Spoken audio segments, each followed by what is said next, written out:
Hello, everyone. Welcome back to Adventure Within. My name is Heather Fritz. I am a clairvoyant, healer, and meditation teacher. Today, I am being joined by Rachel Krentzman, PT, CIAYT, MBA, and practicing yoga physical therapist, and a certified Hakomi psychotherapist. Born in Montreal to an Orthodox Jewish family, she experienced the trauma of her rabbi father's arrest, shed her strict upbringing, and found herself. She specializes in personal healing through somatic, body centered psychotherapy and yoga therapy. Afflicted with scoliosis and damaged discs, she created a powerful therapy that helps hundreds of students and patients around the world. She now lives with her husband, son, and two dogs in Israel. Her numerous books on yoga include Scoliosis, Yoga Therapy, and the Art of Letting Go. Her new book is As Is, a memoir on healing the past through yoga. Head on over to happybackyoga.com to learn more. Hello, everybody. Welcome, Rachel, to the show. Hi. Thank you for having me. I'm so happy you're here. Your story is incredible and tear-jerking, but also just very like intense. And I am so excited for you to be here. Um, but yeah, I'm just gonna start off with my question I always start off with was where did your spiritual awakening begin? It's a tough question, but I do feel that there is also one moment, generally one very defining moment where something, like I say, shatters the windshield in a way. Like you're kind of driving along in your car, and then there's this something that shatters things, and then you never see something the same way again. Right. So that's um, a little bit about my story. And I would say that that moment happened when my father was arrested and Hmm. went to jail. My father was a rabbi, and we grew up in a very Orthodox, conservative community in Montreal, Canada. Hmm. And all of a sudden, one day, we got a call that he was arrested. Um, Which is crazy. Like yeah, yeah. it was out of nowhere. We're upstanding citizens. He was a Right. rabbi of a synagogue. We're, kind of well-known family in the community. Yeah. And so at first it was thought that, maybe it happened because there was a misunderstanding. Maybe there was maybe parking violation. Like I was trying to figure it out in my mind, Right. Like Sometimes you don't pay a anything ticket. but yeah. You don't pay a few tickets, maybe they put you in jail for the night. Um, there's a whole story around the incident of the arrest, but Hmm. soon after that, we were on the front page of the newspaper. So it wasn't just the event that happened, but how public it was. So it became a Mm. public event. We were really front Mm. page news for a little while. Mm. And the headline said that local rabbi arrested for selling heroin to undercover cop. Oh no. Oh wow. Okay. So that was the headline. Um, So I would say that's when, like, the little pebble fell on the windshield and there was a little crack and things started to unravel from that point. Hmm. Because after that, a lot of things happened, but nothing was ever the same. Hmm. But I would say as I'm talking about it, the bigger moment that really, something really, I felt like an internal shift, like Hmm. something shut down inside me Mm.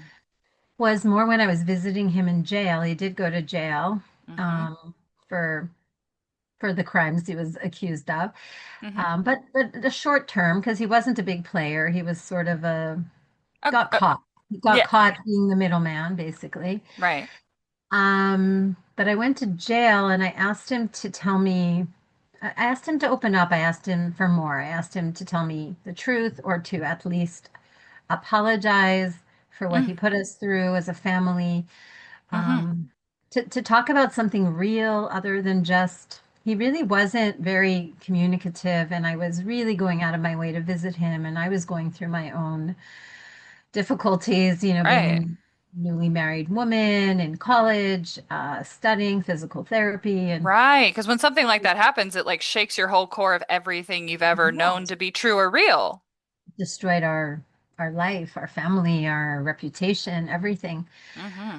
And he never really acknowledged, that he was sorry for what he did to us.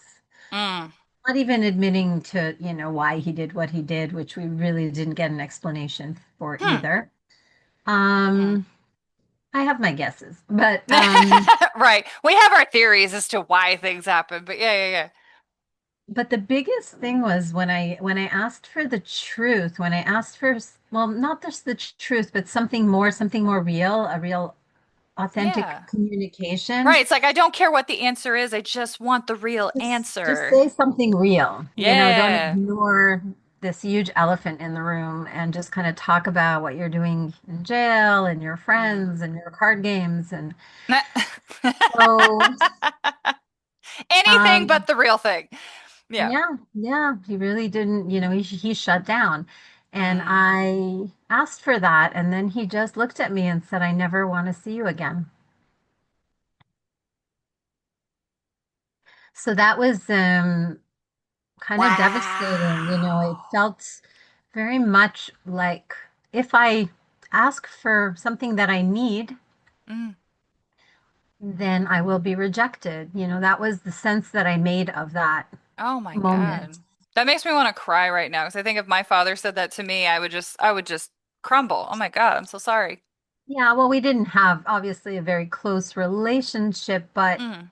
I was just shocked because I was the one helping him out and visiting and bringing him food. Right. But it was so threatening for him, for me to Mm. ask for more than I was getting emotionally, Mm. that Yeah. he just couldn't do it. But he also told me he never wants to talk to me again. And we didn't talk for 10 years Mm. after that. And I remember walking out of the prison and I don't know, something just broke inside me. Like nothing was the same after that. I kind of went home. Hmm. Um, but I would say that that was one of the defining moments where everything really changed for me, and I started to reassess and reevaluate my life and the beliefs that I was holding, the lifestyle I was having, the religious upbringing that I had. It sort Right. of my footing, fell out from underneath me, I guess. Oh yeah, because our parents are like our foundation for what we learn to be like true and right and especially with religious values and but yeah, dang. Mm. So what ended up happening was really after that, and the Jewish community as well sort of shunned my family. There was a lot of Oh. criticism about what my dad did, saying that it Right, was a and bad. he's not catching that because he's out of the picture, but you guys are catching like all of that. Totally, exactly. That's Oh. so, and we didn't do anything. Right. We I'm were like, just oh my God. It's like they had all this there. shame to throw, and they're like, well, the person I want to throw it at's not here. So I'm just going to sprinkle it all over your children, which is just Yeah, well, awful. and families carry the shame. It's all about reputation, and that was a big deal in our Yeah. culture. Guilty by association. Yeah, yeah, yeah. Yeah. So there was a lot of, being shunned by the community, and then, people knew intellectually that I didn't do anything wrong, but they just couldn't talk to me. Everything was weird. There was a Right. It's lot of like, oh, if fighting, someone sees me with her, they're going to think that maybe I had something to do with what happened with her father or whatever. Yeah, yeah, yeah. or even just feeling uncomfortable and not knowing what to say because it's such a Yeah. I remember thinking I would it's a horrible thing to say, but I said, if he had cancer or something happened that was more socially acceptable, people would know to say, I'm really sorry. I'm sorry you're Right. going through a hard time. It would be more acceptable. But this was so out of the ordinary that it just wasn't acceptable. And Right. so people just avoided me or they would just go quiet when I came in the room. And it became a very Yeah. uncomfortable situation. And the community that I grew up with, the beliefs I had, really, I just started to doubt everything because I said, what kind of religion Hmm. creates this kind of group of people that Right. are not loving, are not kind, are Right. talking behind my back. Right. Like They this almost isn't, seemed, yeah. Yeah. they almost seemed not happy, but they almost seemed like to enjoy having something to gossip about. Yes. And, Oh my God. And it, I can't stand those people that are like so happy that something bad happened to somebody else so they have something to talk about. Eh. I will like to say that I don't, I hope that that's not the truth, but it felt that way in a way that there was something to talk about and people were really getting off on it. Oh, And 100% that's what was happening because like I believe that 100% because like it's human nature and in small tight communities it's like that. And he was a rabbi. And so it's like, oh, he was so pious and he thought he was something else. It makes people feel better about yeah, that's themselves. it. That's it. It makes people feel better about themselves when Right. everyone else's life is not so perfect. Right. They're like, I ate an extra piece of cake and I gained 5 pounds, but he went to jail. Exactly. At least I didn't go to jail for drug trafficking. Right, right, right, right. Yeah. Um, so I guess that's when I started to question my faith, question the people I surrounded myself with. I was married at the time. I also questioned my marriage because Mm, it just we didn't get closer through this. I would say it kind of became something we just didn't talk about. Again, there was right. a lot of avoidance. So Mm. I was just left alone. I felt very alone in my pain Oh, I'm so through the sorry. process. And so I was surrounded by people that I grew up with, but I felt more alone than ever. Hmm. So I would say that was probably the moment that everything changed. And that's where my new book starts, is sort of finding out about his arrest Right. And and what the what story. what's the name of your book again? The name of my book is As Is, a memoir on healing the past through yoga. Right.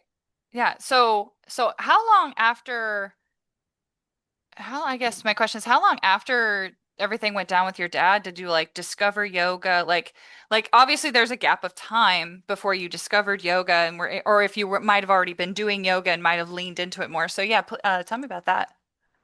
Um, so when I was in Montreal and all of this happened, I wasn't practicing yoga. I was in university getting my degree, which I finished. And a few years after that, we moved to San Diego. Yeah. Um, Went somewhere warmer. a lot warmer and a very nice quality of life compared to Right. growing up in constant winter. Right. And I'm like, that's a shift. yeah, I recommend it. It's a good one. And when I moved to San Diego, I really was given the freedom in a way to start to recreate myself because Mm, people didn't know me from my past. And it was a nice opportunity to make new friends, but also a lot of things changed. That's where I got divorced. mm-hmm. And that's where I found yoga. So Mm, it definitely was a few years later, probably 5 years later or so. Um, yeah. because things took time to change. And Oh, of then when I course. moved, I felt that I had the permission in a way to start again. Right. To shed the things that you just, yeah. Yeah, exactly. So that's where I, Unfortunately, you had to shed a human, but divorce is sometimes it's the healthiest thing. yeah, and we got married very young and we got married with very serious expectations. And I just didn't believe the same thing anymore. And I wanted Right. a different lifestyle, and he Right. wanted the same. Yeah. So it just kind of became about going in very different directions. And Mm-hmm. it was very painful and it was hard. Oh, for sure. I Because, left yeah. all my friends, my husband, my city. I didn't know anyone. I had Mm-hmm. to make all new friends, and I also didn't have a roadmap. You know, Right. when you're religious, you have a roadmap of where you're going, Yeah. and This is okay. This is not okay. That, yeah, yeah, yeah, yeah, yeah. so that wasn't there, and it was exciting time, but a scary time. I was Mm. young. I had a child. I had a 2-year-old Oh, one, yeah. That and makes it so much harder. Yeah, yeah. so yeah, I went through a lot of changes, but San Diego was the place where I found yoga, and it really helped me navigate these changes in life in a way that I never expected. I just went, because I heard it's fun and it's nice to move and good exercise, but it Yeah. became it became a way of life, and it became my career. Right. Yeah, it's funny how yoga does that because you genuinely just like same for me. Like you just go the first time, like oh, it's fun. Everybody's going. It's exercise, and then you're like, Wow, I feel amazing. And you're like, ooh, that's all like, ooh, I want to do that again.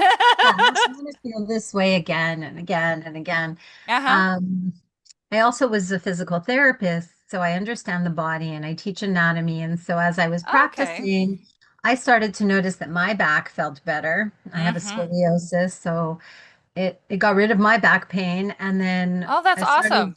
to say, hey, I can use this in my career. I can combine this with my physical therapy knowledge.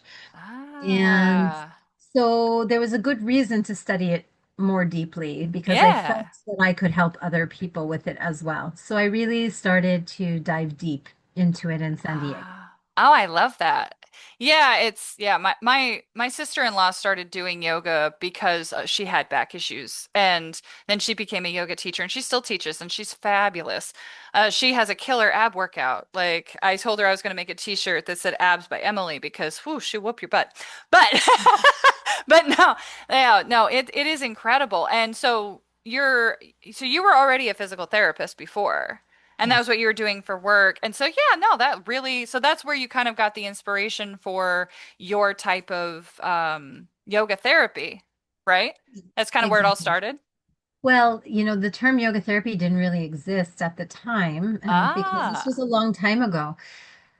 Since then, a lot has changed. But when I discovered, I said, wow, this is a great idea. I've never heard of anyone combining physical therapy and yoga, but it seems to make sense. So I started to right. Google, physical therapy and yoga, anyone doing it. And I found one guy in New York, who I'm still in contact with, great guy, Matt Taylor. And he was bringing it into his practice and he was teaching a course. And so I flew to New York from California and I took his course and connected with some like-minded people. And we started to play Collaborate a with little, it. yeah. Yeah, we started to play with this concept. And since then, that was, over, wow, 20 something years ago, more than 25 probably. We now yoga therapy is a field. It Right. became a growing field. And I feel just fortunate that I stumbled upon it and saw the value in it from an early, from the Yeah. early Yeah, days. you I got to went, see the development of it and be part of like, I guess one of the pioneers of it, which is fantastic. And Mhm. thank you so much for doing that. Yeah, so it's a wonderful field now and growing, and I'm very involved in the yoga therapy community internationally, all over. And I feel very lucky that, maybe my hardships pushed me in this direction. Right. It helped me, heal, not just heal my body, but heal my life in a way. Yeah. That's Mhm. awesome and beautiful. And it is kind of the sucky part of being spiritual and growing and healing is that it always always seems to start with a crash. It's like, oh, why did that have to be such a painful beginning? But that's the thing, like with being spiritual and being on the path of healing and growing is like, because if you just keep la la la going along, like if you don't have that, that proverbial wall or like pebble hitting your windshield, as you say, if you don't have that, then it's, you're never gonna like redirect, you know? Exactly. You just kind of keep doing what you're doing if it's working, right? Right. Yeah, because as humans, we tend to we tend to stick to a pattern. And we're inherently designed to like want to please our parents. That's a big thing. And I was raised as like a strict Catholic, and so like reading a little bit of your story, I was like, "Oh my gosh, that sounds so much like so much like mine." My I was raised very, very strict Catholic.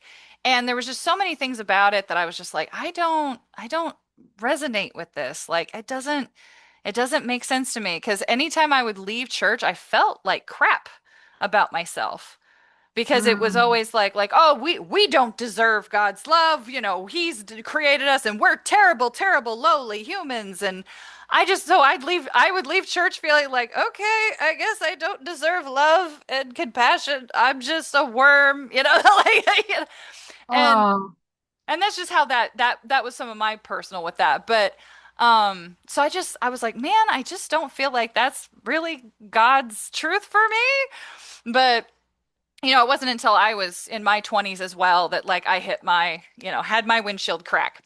Mm. But yeah, no, I totally resonate with that. And I've noticed a lot of spiritual people come from very religious backgrounds or very religious upbringings. And I'm wondering, have you noticed the same thing? And why do you think that is?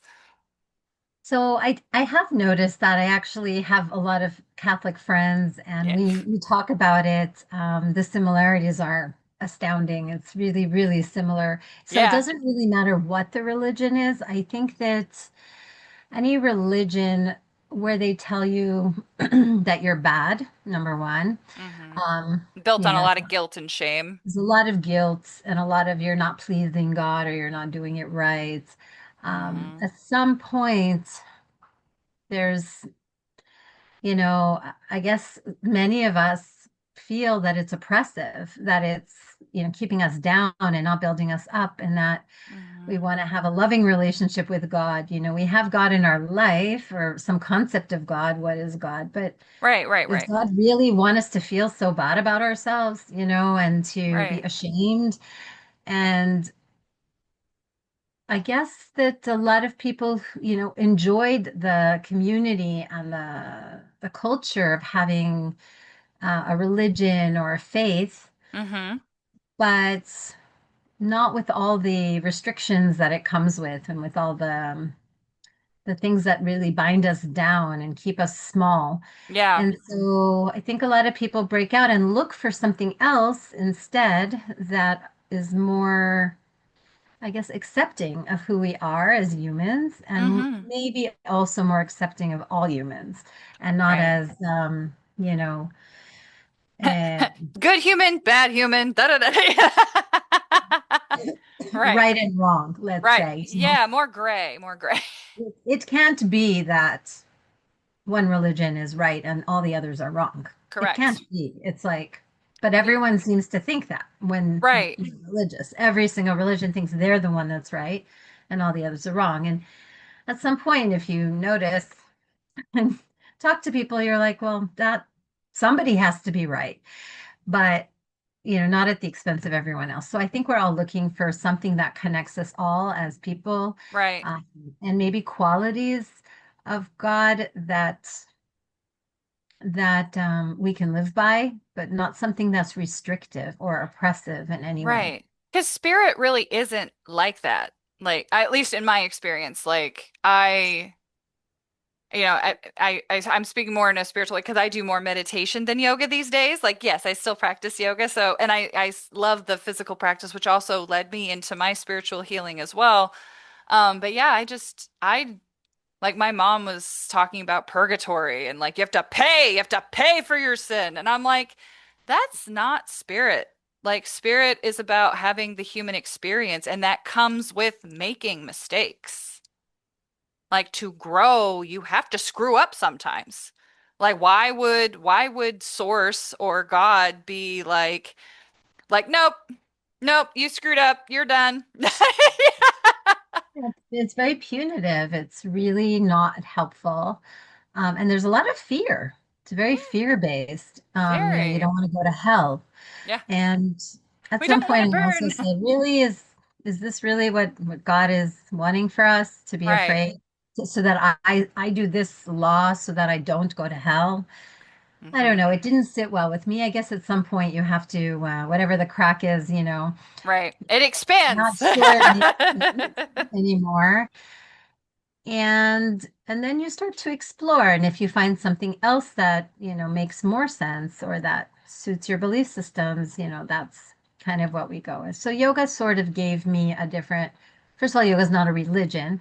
Right. But there is a philosophy behind it, and the philosophy spoke to me. Hmm. And the process of practicing and studying and meditation and all of Yeah. all of it is part of yoga. Yes. Not just physical yoga, but the whole path of yoga Yes. is very much about living in a way that's kind and that's for the benefit of yourself and everyone else around you and the world. Right. Right. Because we're all one. We're all connected. Yeah. It also, yeah, that was the other big thing, that it didn't create a lot of separation. I didn't like the feeling that I had when I was growing up in a very restricted religious home, that I was different than other people Hmm. or better. It didn't feel Hmm. good. And Yeah. I felt like something was wrong with that belief. Yeah.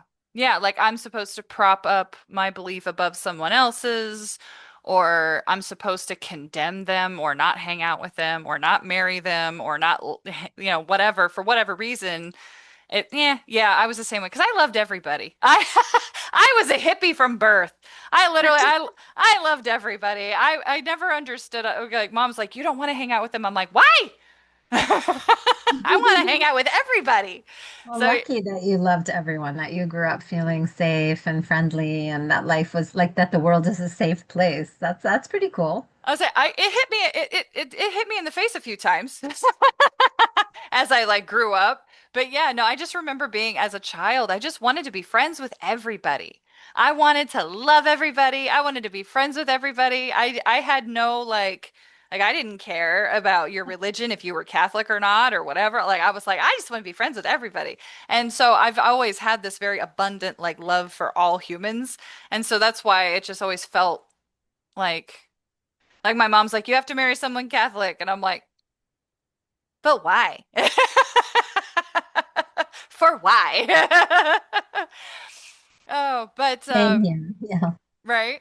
And okay, so we've kind of talked about like when the crash happened, what, moving into like what really like healed you and really brought you out of like your, kind of like really dark time of life.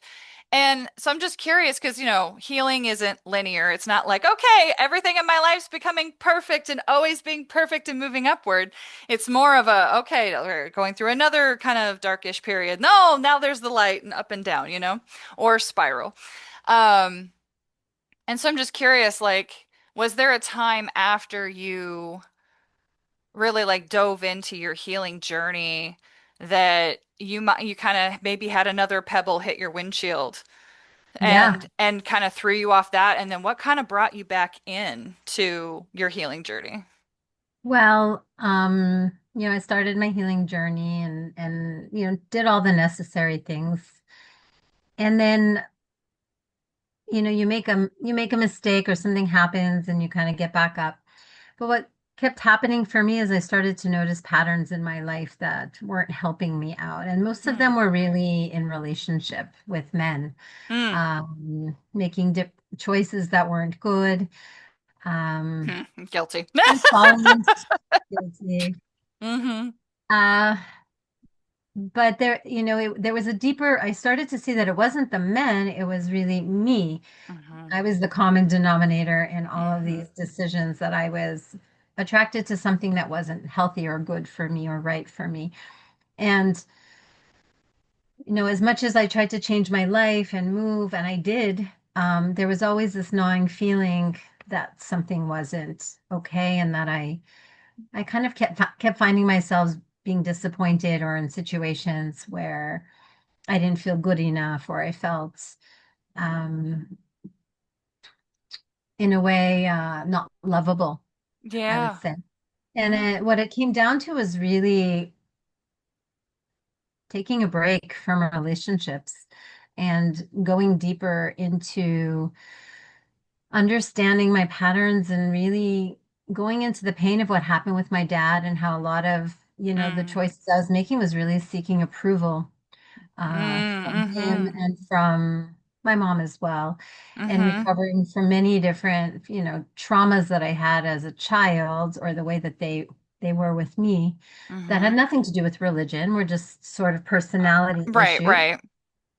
And that the wound wasn't just, oh, my father got arrested, this is what happened to me, and Mm. poor me. It was really about a lot of deep messages, smaller things, that messages that I got growing up, that impacted my self-confidence, my Self awareness, self-worth.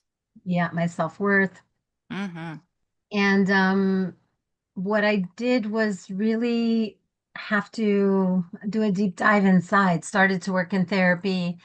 That's when I started to get involved in more mind-body practices, Mm.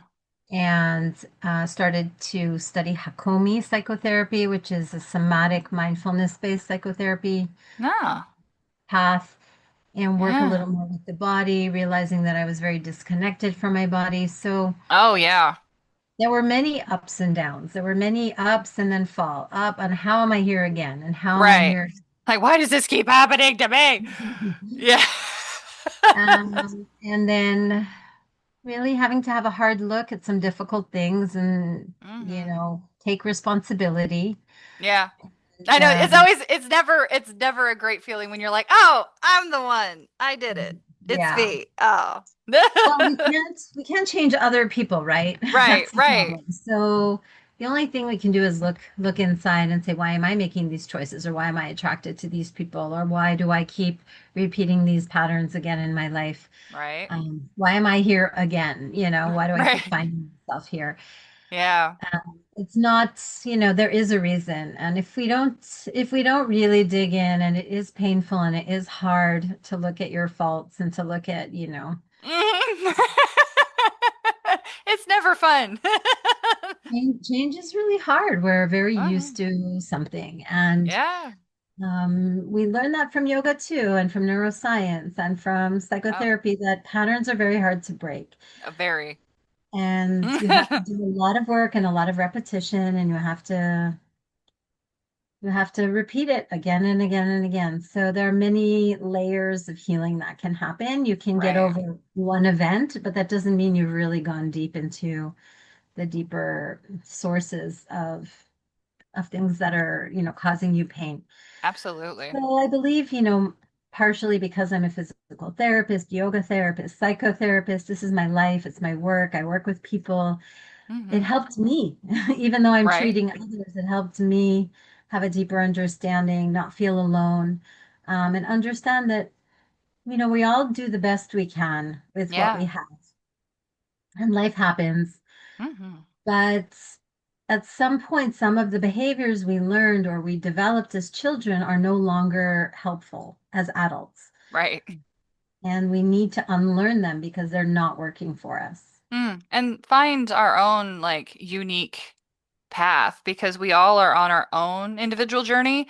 Like it's not always what's the word I'm looking for? Like cookie cutter same. Like we all have very similar things that can like happen or go through, but finding like going inside and going within your own self to figure out like your specific like patterns or things, you know? And I'm sure Yeah. with like with your therapy that's a lot of what that is like going deep in. Yeah, and it's a lot about awareness. What I realized is that, the first step was breaking free from religion and, you know, Other committing other committing to programming. find my own truth. Yeah. Right. The second is getting into yoga really helped me to connect back to my body. I feel that I was very disconnected. In my culture was very much, Mhm. especially as a woman, we were focusing on our thoughts and our knowledge, and everything is brain. And the Yeah. body was something that you want to cover, something Right. you don't want to talk about, you don't want to see, be modest. Hmm. Yeah. And And don't please it. Don't do something that feels good for it. Absolutely not. why would you do that? Right. What, like, why would you take, like, why would you, that's vain. That's terrible. Or that's, sins of the flesh, Yeah, so that was a problem as well for me, because it's like, well, why do we have a body, if we can't enjoy it? And Hmm. it's it was tough for me. Also, I'm very, into sports and dance and physical things, and I like movement, and Hmm. a lot of things were restricted. I couldn't do them. So Oh, that so sucks. I know. I was like, damn. It's okay. I got a chance to do all those things now. Good. Um, I was like, please tell me you indulged your inner child. oh yes, of course. And I had a chance to really, though, more than just enjoy, and enjoy, have pleasure in the body. It was more about being connected, to trust the feelings.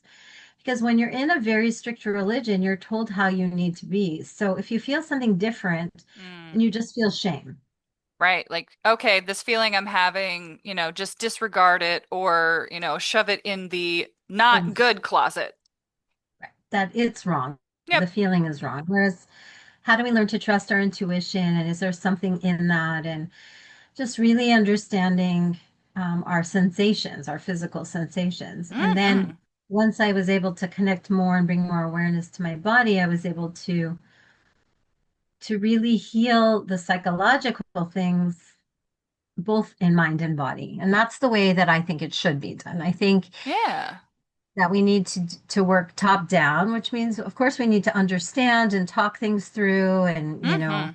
have a deeper understanding of why we are the way we are and why things happened a certain way. And but at the same time, we need to work bottom up. We need to bring that awareness through the body into our consciousness because we Oh, yeah. hold a lot of pain, we hold a In lot the of body. trauma in the body. Oh, absolutely. It's all energy. It's, and so, yeah, like there's been like this part of some of the things that I do with when I lead meditation is I'm like, okay, when, we're going to look at a picture that's a memory of something that happened to you or whatever. And it's like, okay, where do you feel that in the body? Where is that located? Like, Exactly. and it's like, Mhm. okay, we're going to release that out. And yeah, so because we store everything in our body. Like everything begins at an energy level, and then it's in because some of the people I've met that have had like terminal cancer, like I've done healing work with them, and it's like it's literally like the lie they've carried around their whole lives. Like they lived a lie their whole life, and that lie just like became cancer in their body.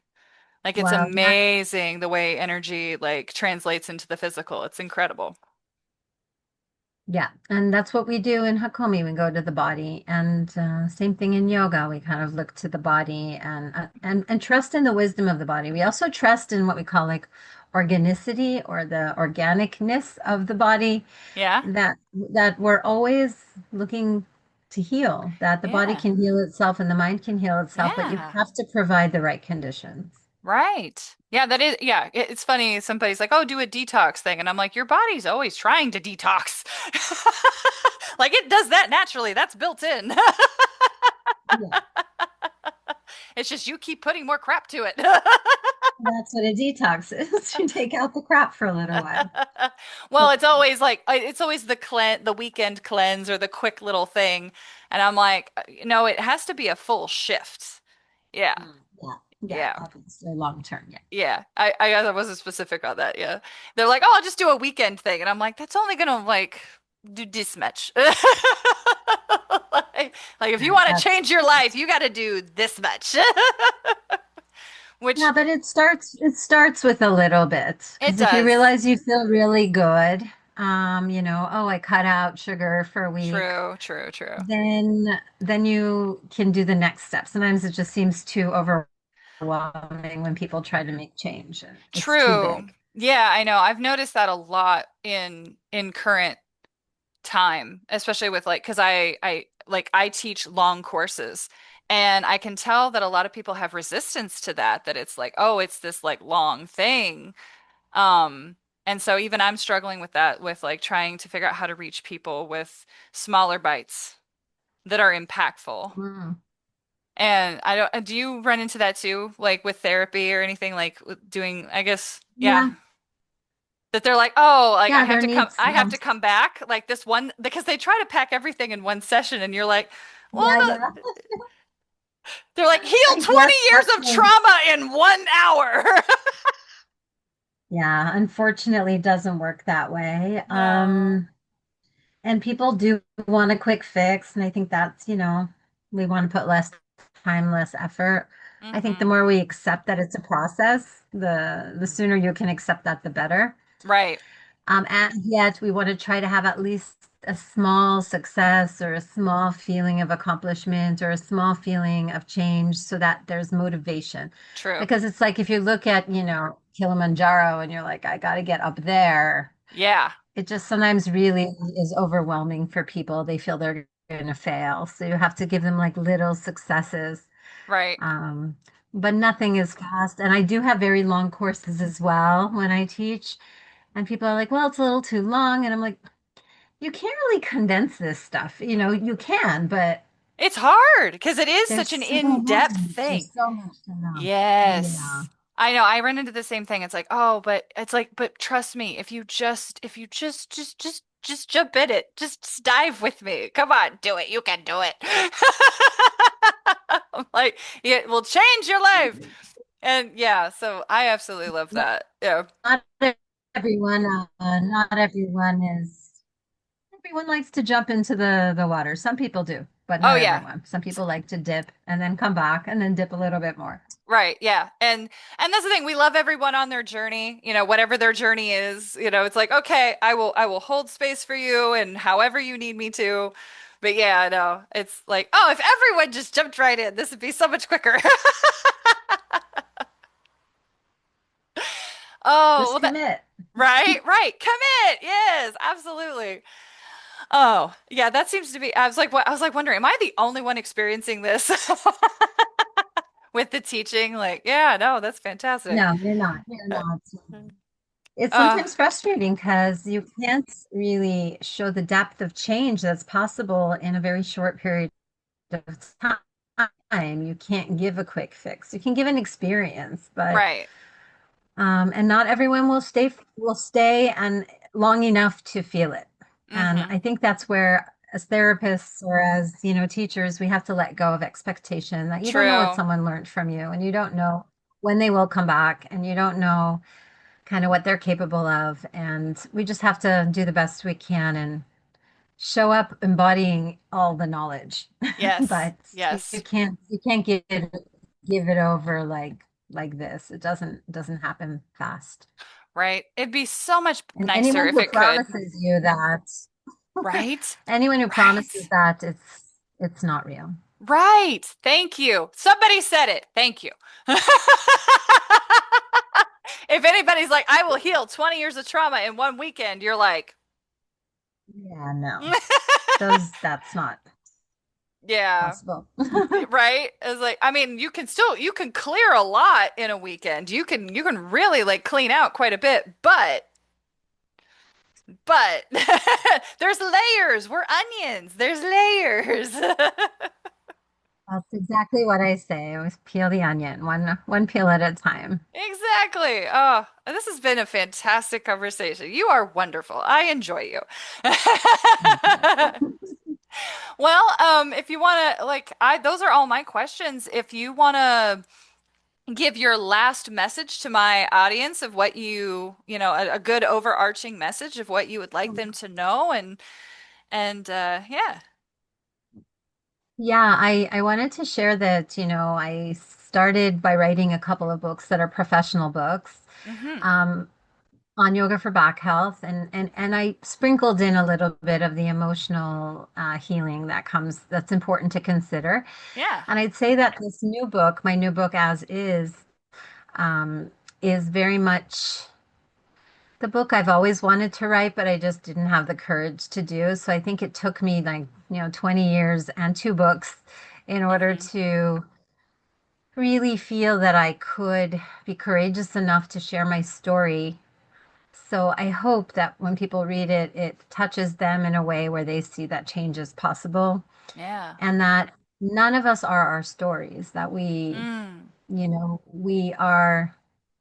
our sense of self should not come from what happened to us or what we went through, I love that our sense of that. self is much greater than that. And so the process of Mm. writing this memoir for me was really about just with every year that went by, taking a step back from identifying with this persona.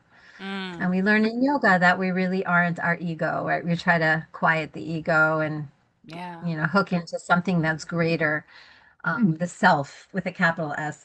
That's not about your name and where you're from and your religion and all of these things.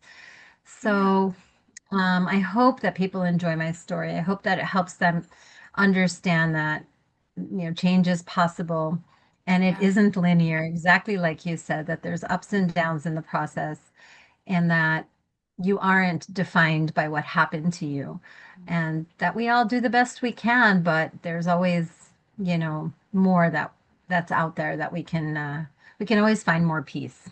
Yeah, I love that. That's such a beautiful message. Thank you so much. Oh, Thank so you. wonderful.